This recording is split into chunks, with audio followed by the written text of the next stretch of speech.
So as I mentioned in my previous video, I'm creating a multiverse of the Sims franchise. This means combining lots, families, lore, storylines from all four games.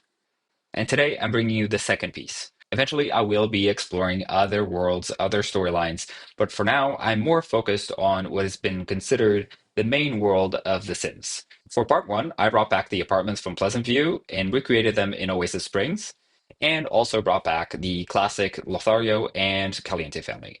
And today, I'm showing you my recreation of the trailer park lots from Pleasant View, also known as the residence of the Broke family. This will be a build-only video. I will introduce you to my recreation of the Broke family in a later video because they connect with the newbie family, which I'll also be bringing back. But despite you not seeing the family today, this was definitely built with them in mind. So without further ado, let's jump into the game. So the trailers are on Foundry's Cove. I built three trailers as rentals, and then on a separate lot, I built one independently. So you can always have the option to not have your Sims live in a rental or have, so many neighbors, everything around them. I tried my best to make the lots feel united in some way, just to give the appearance that the other trailer was just located further down the street. So when you arrive at the front of the lot, you can sort of see everything that it has. So over here to the right, there's a little shack, which I will show you in a second. To the left, you have the first trailer, the blue trailer, then you have the red trailer, and then at the far end, you have the pink trailer, which belongs to the Broke family. So I built this shack for multiple reasons. One of them being so that I could place the dumpster over here, which is always a good way to collect some random stuff, and just as the trash can for every single build. And inside this little shack, I basically put the things that will make this a harder lot to play in. So you have the water heater, and then you have the electrical box over here. So these are the functional items from for rent. But of course, if you don't want to bother with this, you can just delete them or replace them with the decorative versions so you don't have to deal with it. But playing with the Broke family in The Sims 2 was quite tough due to the constraints of so many Sims and little money that I sort of wanted to give a little bit of complication to this lot as well. So I added this as a little bit of a challenge. Now let's actually move on to the trailer. So the first one being the blue one, I tried to give them all a separate identity in a way. So this one is blue with some red accents. So this one has a lounge chair, it has a drinks tray, a bench, a chess table, and also a bicycle. And when you walk in, you come into the living, dining, kitchen area. Obviously, these are trailers, so they're fairly small, and there's a lot of multi-purpose going on in these rooms. I went with the colors of the outside also a little bit into the inside so that there would be, some distinction in the decorations. For the kitchen, I chose the blue appliances and then I used the cabinets from the Country Kitchen kit. I know that maybe this is not one that a lot of people have or might not have, but I really felt like none of the base game counters made sense. They looked way too modern or way too nice, or had the colors being way too bright. And this one just felt the best out of all of them.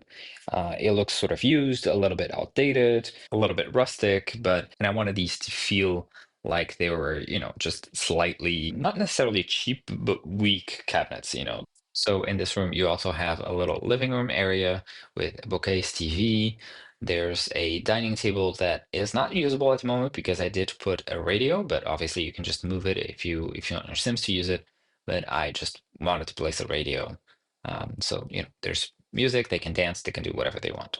Bathroom is fairly simple, but I felt like these tiles had the right energy. They were not linoleum or anything like that like I used here, but they still look somewhat outdated, the colors, everything. It just gives it a little bit of an older tile bathroom vibe, while at the same time not feeling like it's too expensive. So I felt it was right for the space. Then on the right side, when you come into the trailer, you have the bedroom. I kept the color scheme around the blues. I put a desk with a computer. There's a wardrobe, a mirror. This trailer really does not lack anything. It has all the essentials, but at the same time, it still feels somewhat cheap and is still somewhat cheap. I didn't really have a sim in mind when I built it. I just didn't want it to look either expensive or new. That was kind of my vibe going into it. And again, just making the decorations just different enough to make it seem like they were different types of Sims living in each of these trailers. Across from the blue trailer, you have the red trailer with some green accents. This one has a table with a drinks tray, bonsai, an easel, and a little bird feeder outside. I also put a wind chime in every single one of these, and each of them is a different material. So there's like a metal, a wood, and a pottery one, I think. But each of them have a different one. So there'll be, those sounds going on when you're in live mode and when you're playing in these builds. So similar to the blue trailer, when you come in, you walk into the living, dining, kitchen area. But this one, I decorated it with a little bit of a different vibe. So we still have the green kitchen, same style, only yellow appliances because the green are just too minty, not the right fit. And then I didn't necessarily have Sims in mind when building it, but I kind of had this thought of maybe this is an older couple that lives here, and either they have some nicer furniture because they've lived here a long time, or they decided to downsize from a bigger home into a trailer just to have a easier life, maybe because they wanted to be part of a little community, with the trailers. I don't know, but they are slightly more chic in the in the furniture that they have. While at the same time, I don't think it feels too expensive that things are out of place because the furniture still has that antique look to it. So they have a dining table, they have a little living room area. I put the old phone over here in the front. There's a small retro TV. Their bathroom has a tub instead of a shower. And then in their bedroom, it's again just older style furniture, more leaning towards grandparents, Elder Sims energy. And I also gave them a desk and a computer, but I chose the computer that really looks the oldest because in my mind, they've had this computer for a long time and it still works. So for them, it's good enough. They don't feel like they need to upgrade. Then we arrive at the back of the lot where we have the pink trailer that, like I said, belongs to the Broke family. It has a little dining table outside with an umbrella and a kids' activities table. And this one, I definitely followed a more strict design. So, in case you don't know the story of the Broke family, Brandy, the mother, lives here with her two sons, Dustin and Bo, a teenager and a toddler. But since this is only a two-bedroom trailer, the toddler actually just has the crib here in the hallway slash living room slash kitchen slash dining. That's exactly how it was. I tried to give it a lot of pink and minty tones throughout, more following the lines of maybe Brandy's clothes. And then for Dustin, the teenager, I give it more of a darker teenager going through a phase, being a little bit more of a rebel kind of vibe.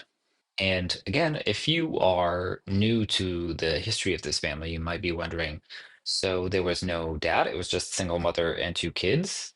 Well, in reality, it's a little bit more deep than that. So, first of all, when you start playing with this family, Brandy's actually pregnant again. So she's about to have her third kid, which makes playing with them extremely hard, if nothing else, just out of the space that you have in the house. I always extended the trailer almost immediately after playing, although getting enough cash to counterbalance the bills and number of Sims was kind of tough. But Brandy is in fact pregnant with her late husband, who recently passed just before The Sims 2 starts. Now, the way that her husband has died is sort of described as mysterious, or at the very least, a little bit sketchy. This is because he died in the pool thanks to a disappearing ladder. Because that's one of the deaths that were available in The Sims 2 and in The Sims 1, which was if you just remove the pool ladder, Sims could not get out of the pool and they would eventually drown or die of exhaustion, hunger, whatever. It was basically same result. They get into the pool, you take out the ladder, they're gone. So to honor that lore a little bit, I decided to put a pool over here close to their trailer. Now, I didn't want it to seem too fancy, so I tried to make it an overground sort of plunge pool in a way. I made it in wood, so it looked, again, a little bit cheaper. And in my mind, this is split between all three trailers and not just belonging to the Broke family. Also, you might notice there's some fencing around with some warning signs. This is just to play into the lore of the pool maybe being dangerous. And because in The Sims 4, you can't just really trap Sims in a pool by removing the ladder, I decided to give you the option if you delete the staircase. That's option number one. Or if you want, you can just close this fencing. And again, the Sims will be trapped inside with no way to exit. Now, why am I giving you tips on how to murder your Sims in this pool? That is because eventually, when I do share the Broke family, the husband will still be alive. So you get to decide what happens. You can decide if he still meets the same tragic end of The Sims 2 or if he in fact lives. It's completely up to you. You decide. I'm just giving you sort of the prompts and all the tools in The Sims to make your own decisions and make your own universe. And despite the fencing being here, your Sims can still access. So, everything is in play. And if you want the pool to be a safe spot, you can just delete the fencing. Nothing has to stay. You can do that. But I wanted to give you all the vibes hinting at the lore of The Sims 2. So if you want to, you can just follow on that storyline. Finally, still on this lot, over here on this corner, I just placed a barbecue, a little outside table, and this covered tent. And I actually placed a floor below. So this is a shared area between all the tenants. I really wanted it to be officially a shared space because I wanted Sims as much as possible to interact and to gather outside of their trailers. I feel like that will bring a little bit more life to this place as opposed to just seeing them maybe exit their house. Hopefully you'll see them up and about and it will generate a little bit more opportunities for you to interact with the neighbors, whoever they are. Just give that more sense of a community that lives in this slot. And like I mentioned before, the fourth and final trailer is in an individual lot. So this is just a residential standard house. It still looks the same, at least on this side. There's a slight difference on the back, but they all have the same structure, same style of windows, everything to kind of match. But with this one, you can live independently from all the others. Now, because this one has a little bit more space, I didn't give them a front patio, but I did still place a fence over here in the front, and I placed the trash cans over here, sort of hidden away. And when you walk in, you still arrive at the living, kitchen, dining, all that scenario, but this one is slightly bigger. So there's actually 3 bedrooms over here, along with a bathroom. This one, it follows a little bit more of a teal kind of vibe inside, and I didn't use the country kitchen anymore. I just wanted to avoid using that in this separate lot. So if you want to download it, and if you happen to not have the kit, this will make it slightly easier for you to download. Although I'm pretty sure that if you don't have the kit and you download the other lot, the counters and cabinets will just switch to basically this base game version. For this trailer, I did and did not have specific Sims in mind.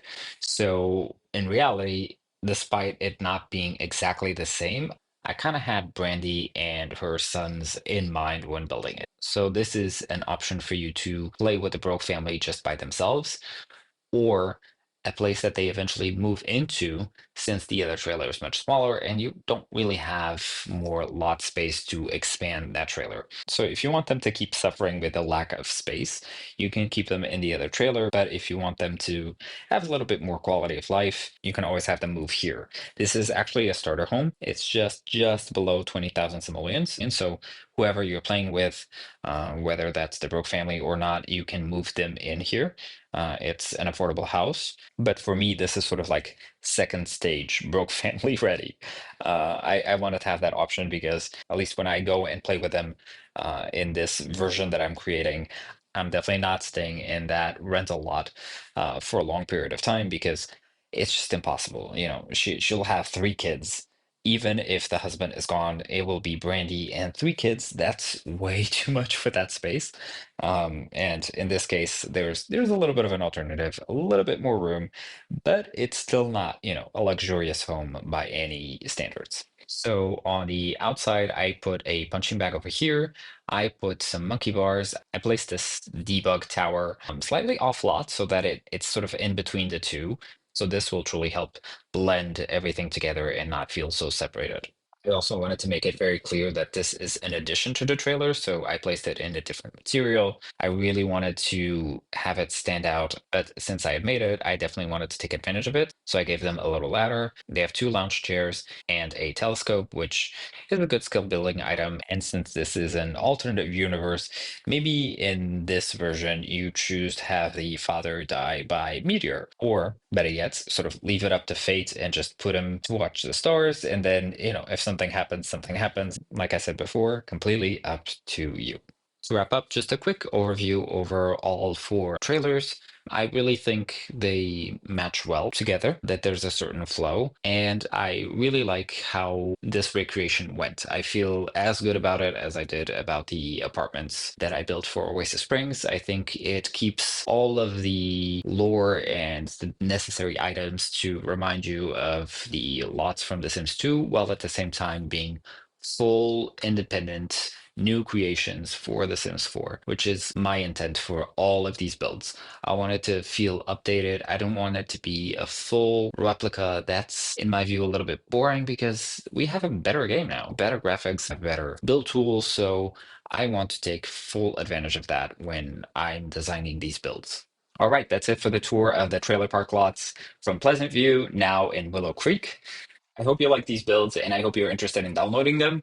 They are available on my gallery. All you have to do is search my username, thePTsimmer, just like you are on YouTube, and you can find it there. If you're interested in my multiverse projects, you can stay tuned to the channel. I will be posting at least once a week, ideally two, without any promises. I do have a full-time job, but plenty more things will be coming, so I hope you're excited. Please let me know what you think about these builds and this project here in the comments or in the comments in the gallery. Thank you for watching, and I will see you next time.